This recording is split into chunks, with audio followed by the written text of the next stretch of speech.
Olá pessoal, meus cumprimentos a todos.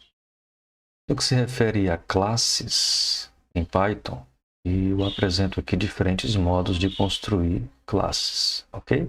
Então observe os modos, vantagens e desvantagens de cada um deles, analise-os e considere as suas conclusões sobre isto. O primeiro modo é este aqui, ó.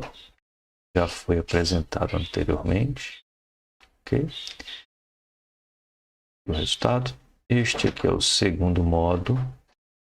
Observe aqui a diferença fundamental, ok?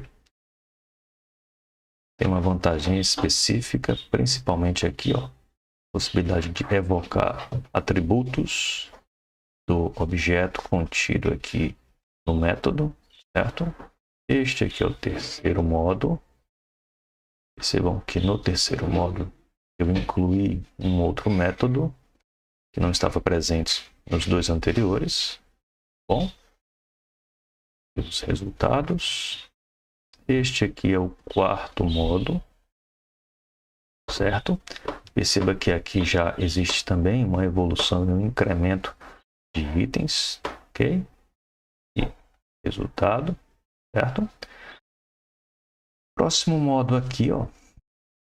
Quinto modo, perceba que aqui nós já fizemos uma evolução, trazendo um outro conceito significativo aqui de classes, que é a herança do que foi feito na etapa anterior.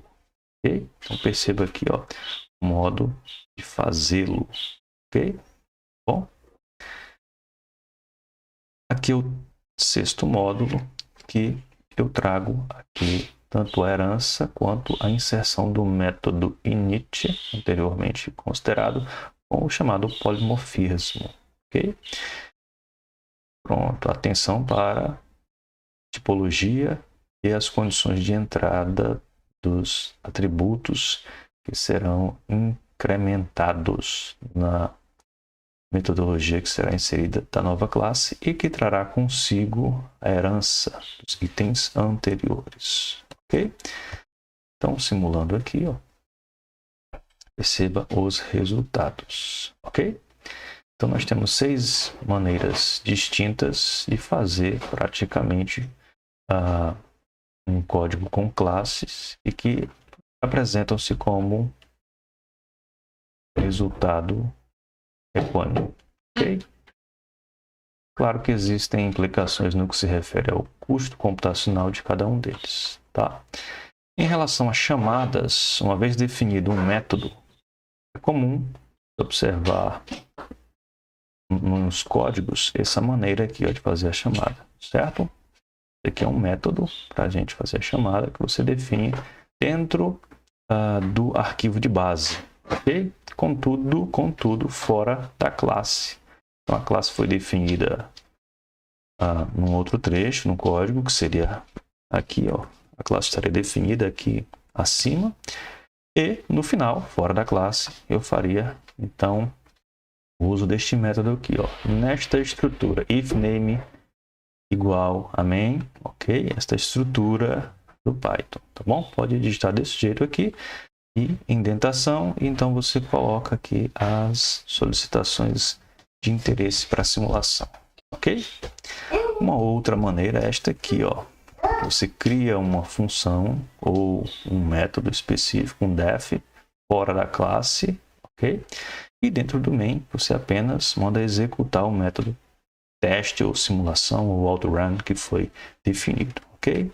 Se você comentar aqui, perceba que o sistema vai dizer que não tem nenhum método para executar, então ele apresenta um erro. Portanto, se precisar inibir uma função ou método que está construído, use aqui, ó, o pass, ok?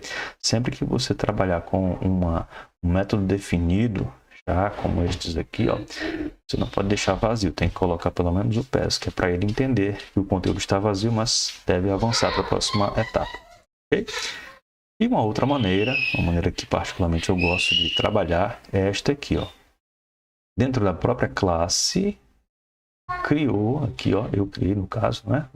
Então você cria um método de auto-teste, né? Auto-run, ok?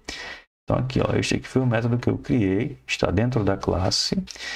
E aqui no init eu chamo este método, ó, ok? Significa dizer que quando eu inicializar o método, então, ou o objeto, eu apenas apresento o primeiro parâmetro aqui, ó, e ele já sabe que ao realizar a atribuição de parâmetros, ao instanciar este objeto aqui A, ele fará este processo aqui, este aqui e também já fará processo de teste, ok?